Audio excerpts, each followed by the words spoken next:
Hello friends, welcome to this session of virology. We start with DNA virus. So to start with, the first virus is herpes virus. It is a big family. So we have divided this lecture into two parts. This lecture, which is herpes virus part 1, we will see the classification and herpes simplex viruses.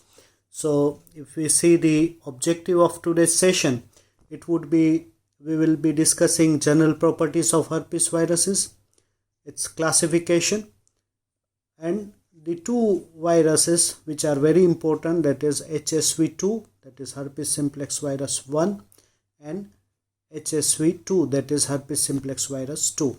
So if I start with the introduction of herpes virus, as I have said, that it is a DNA virus and which is enveloped.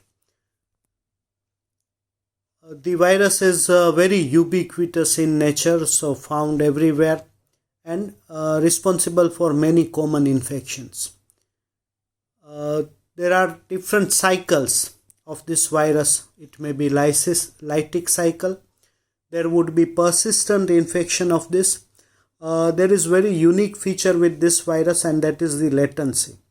The infection would appear, the primary infection would happen, and then that virus would remain latent for a very long time, and whenever the virus gets chance, it would reactivate itself, and there would be reactivation and recurrent infection with this virus, and many times there is a lifelong latency.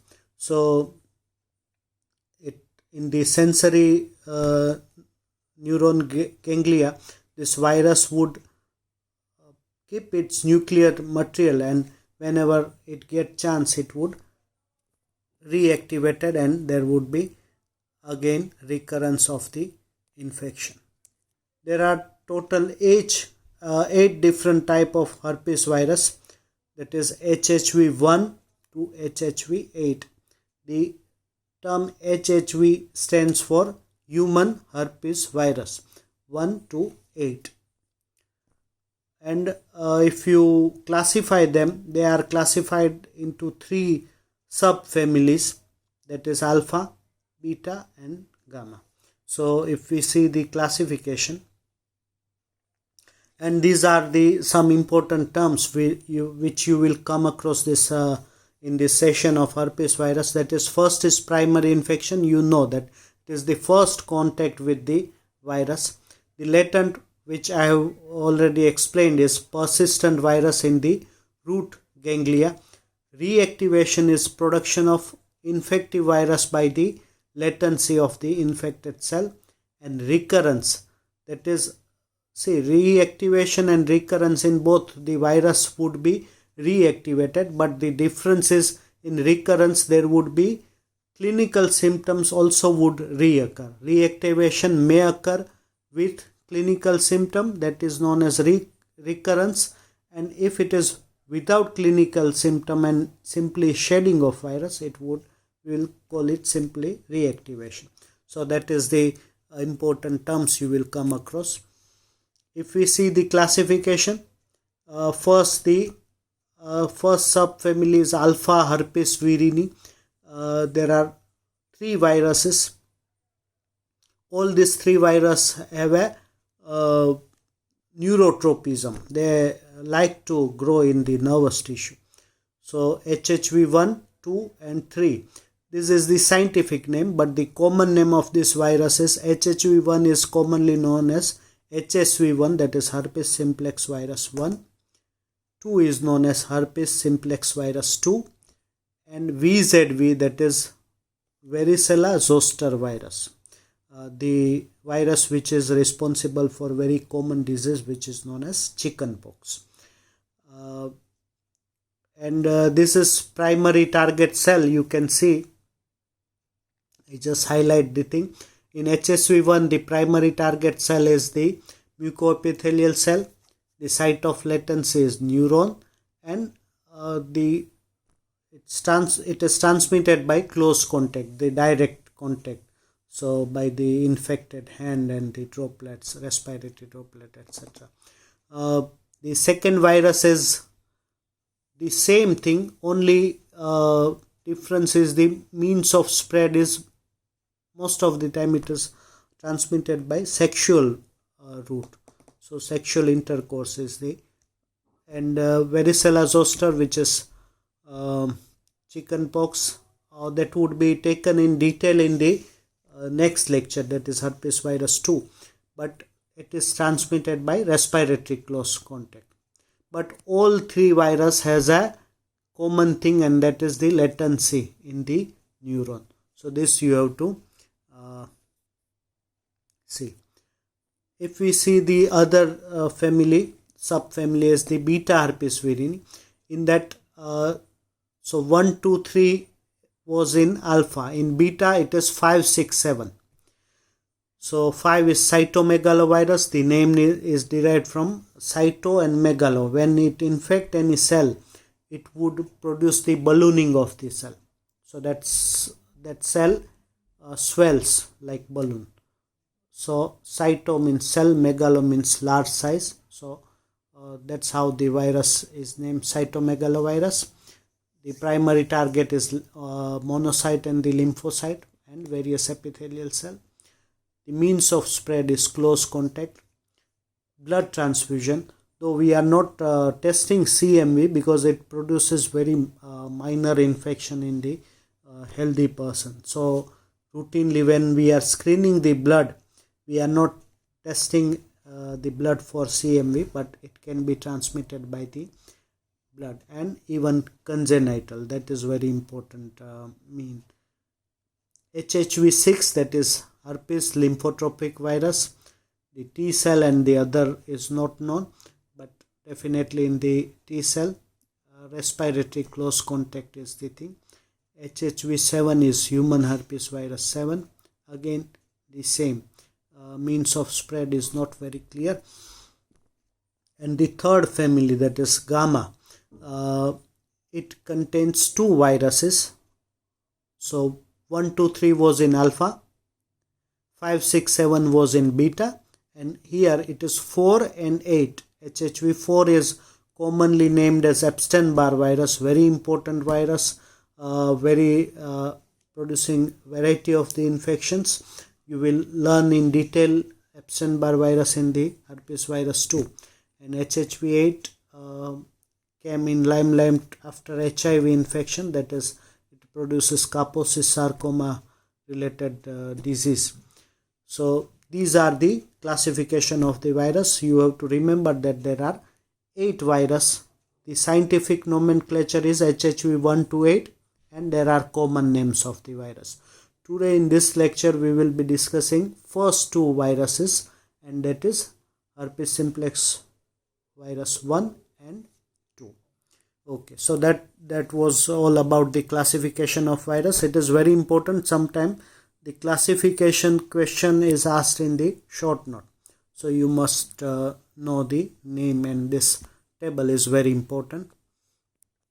If we see the herpes virus, which is common to all herpes viruses, they are enveloped virus. The genome is double-stranded DNA. The capsid, as you have studied in general property, there are 2 basic symmetry of the virus. One is icosahedral, another is helical. So here it is icosahedral symmetry, and there are 162 different capsomere, and size is around 150 nanometer.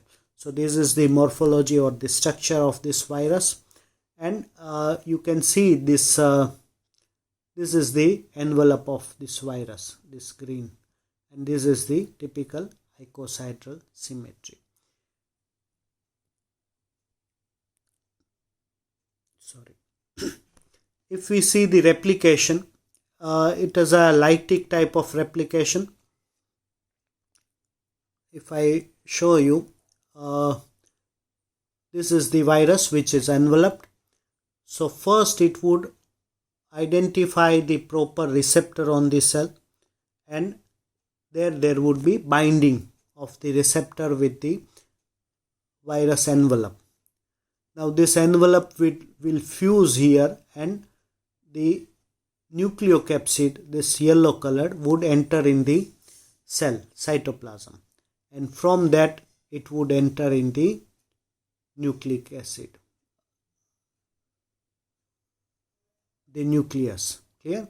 And when there would be biosynthesis, where it would produce various proteins of the regulatory protein, its polymerase enzymes, and the viral protein particle of the capsid of the virus. And finally, from here, it would take the envelope from the nucleus, and by nuclear budding, it would be released in the cytoplasm, and by the lysis of the cell, it would be released in the environment, searching for the new cell to enter. So this is how this virus would multiply itself. You know that in virus we call it replication. It is very important, this term, because replication is the thing which is entered and thing which is coming out are exactly same in size, same in nucleic acid, everything is the same. That's why it is called replication. While if bacteria would divide, the nuclear material is identical. In from one bacteria, if two bacteria is produced, both are having similar DNA, but the sizes are different. The daughter cell would be smaller than the original bacteria. So there you cannot call it replication, but in virus they are very identical to the thing which has entered. That's why we call it replication. Okay, now we are coming to HSV. It is the first human herpes virus to be recognized. The herpes means creep, the slowly moving towards, and the disease which is known as cold sores or the fever blisters, these are the common name of the disease. If you have noticed sometime when person gets fever, after some day, especially at the lips or the mucocutaneous junction, there would be yellow colored crusting, which is commonly known as fever blister or the cold sores.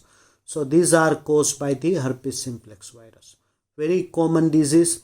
It is said that HSV1 antibody is found in 70 to 90% of the adult population. So almost this many people have been infected by HSV1.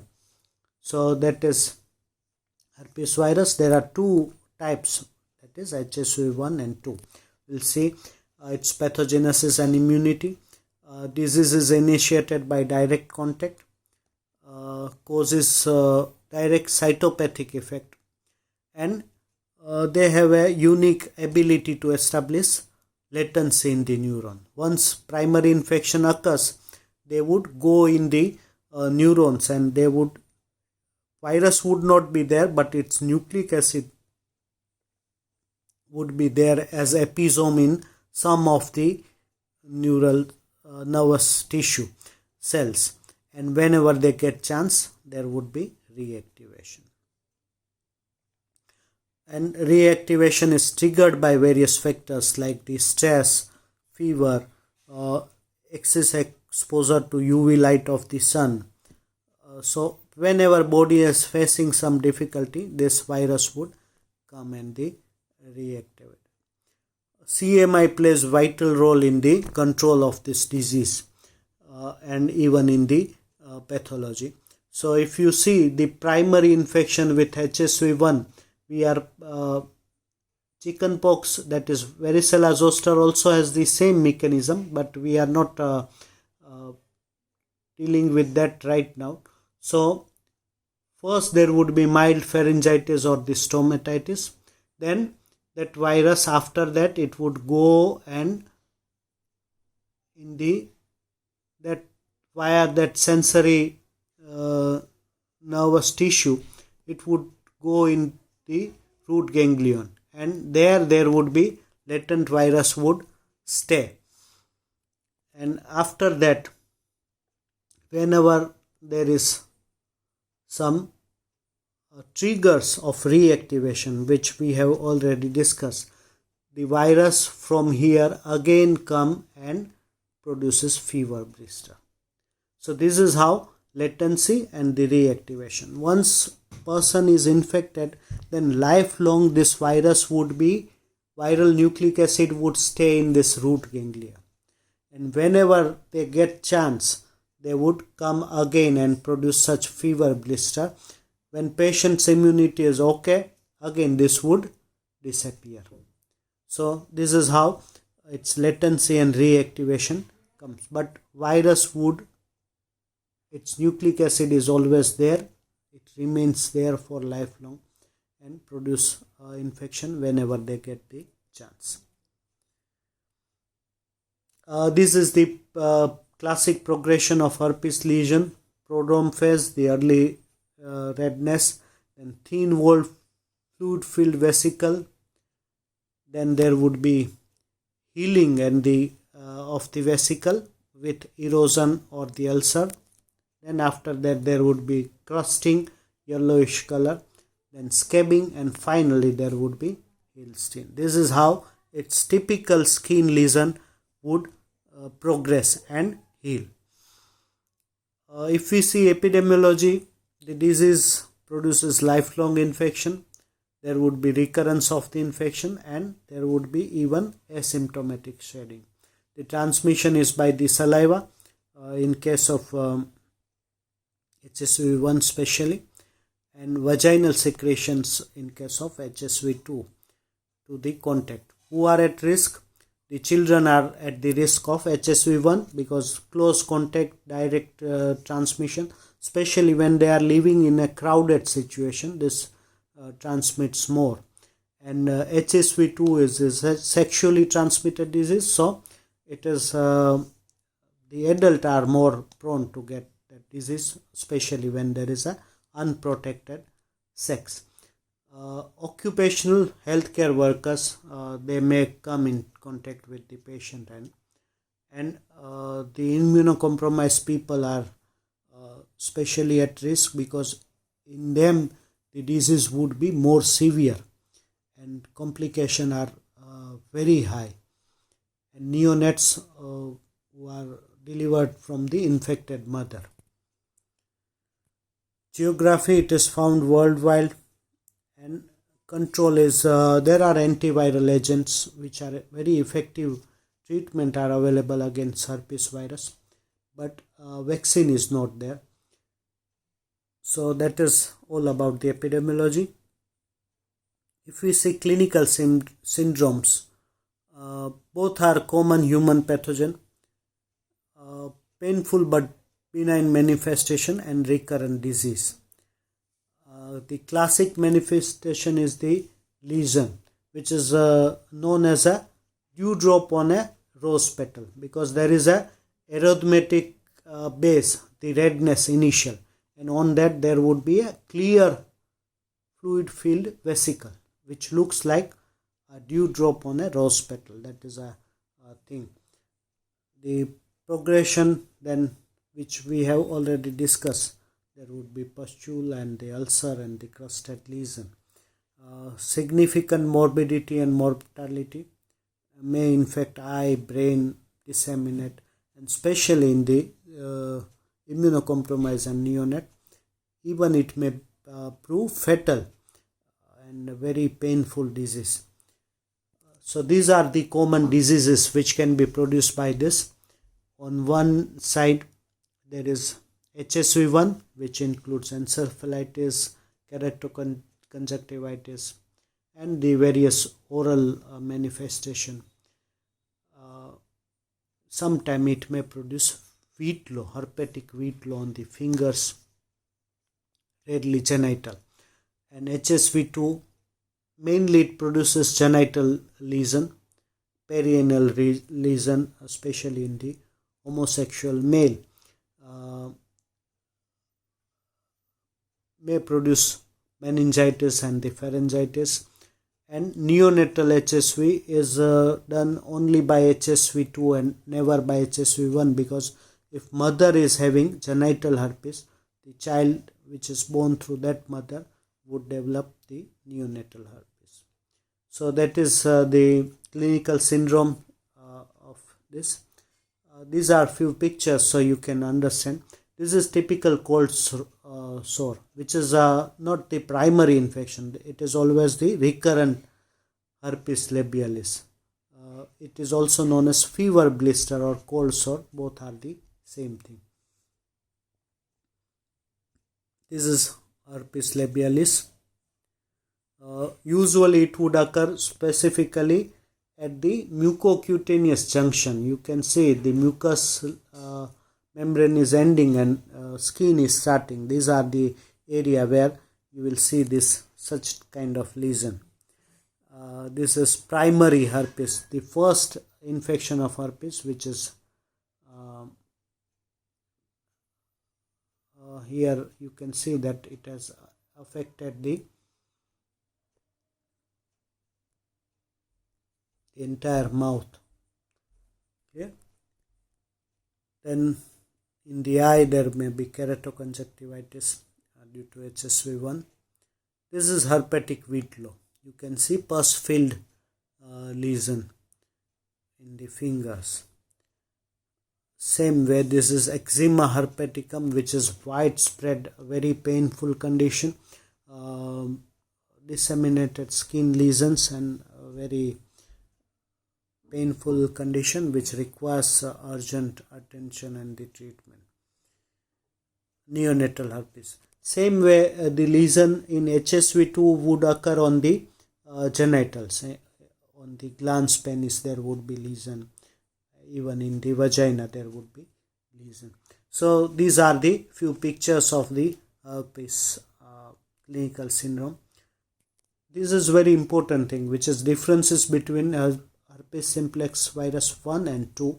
So if you see the difference, the transmission which we have already discussed, that HSV2 is a sexually transmitted disease and even vertical transmission may occur from mother to fetus. Latency would occur in HSV1 in trigeminal ganglia. In HSV2 it would be in sacral ganglia. The epidemiology, as we have already discussed, it is more common. HSV1 is more common disease. It would occur in, if you find the antibodies, the study shows that it is found in 70 to 90% of the adult. So that means this much person have acquired this infection in some time of their lifespan. HSV2 is not that much common, so it is 20%. The common manifestation, orofacial and mucosal lesions in HSV1 may produce encephalitis, skin lesion and ocular lesion. And in HSV2 it would be genital lesion, which is the primary source. It may produce neonatal herpes and skin lesion also, but specifically there is a rule that if it is above waist then it is HSV1, and if it is below waist it is HSV2. So that is the thing. Neurovirulence is less in HSV1, more in HSV2. Drug resistance is also more in HSV2. Now the final phase of this lecture, that is lab diagnosis. Microscopic examination, Zinc smear can be done, where you can see typical multinucleated giant cells. Cowdrey inclusion bodies can be seen. Antigen detection can be done in immunofluorescence. Molecular PCR can be done. Cell culture, you can see typical cytopathic effect on the tissue culture. And serology. Serology in primary, there may be IgM can be detected. Otherwise it is done for the epidemiological study. If you want to know that how much population has been exposed to this virus, you detect the IgG and you can come to know its prevalence. This is cytopathic effect. So here there are two sheets of the, this is the normal tissue culture sheet in the microscope, and here you can see the cytopathic effect. The sheet is discontinuated and rounding of the cell, and and loss of the layer can be seen. So these are the cytopathic effect due to herpes simplex virus. So with this we finish this virus. To summarize, what you have to remember, or what are the questions that can be asked in this, are the one is the classification, and sometimes the differences between HSV1 and 2, and the common clinical manifestation can be asked. So with this we finish today's session. Thank you very much. And if you have any query, please you can ask on WhatsApp or contact us individually. Thanks.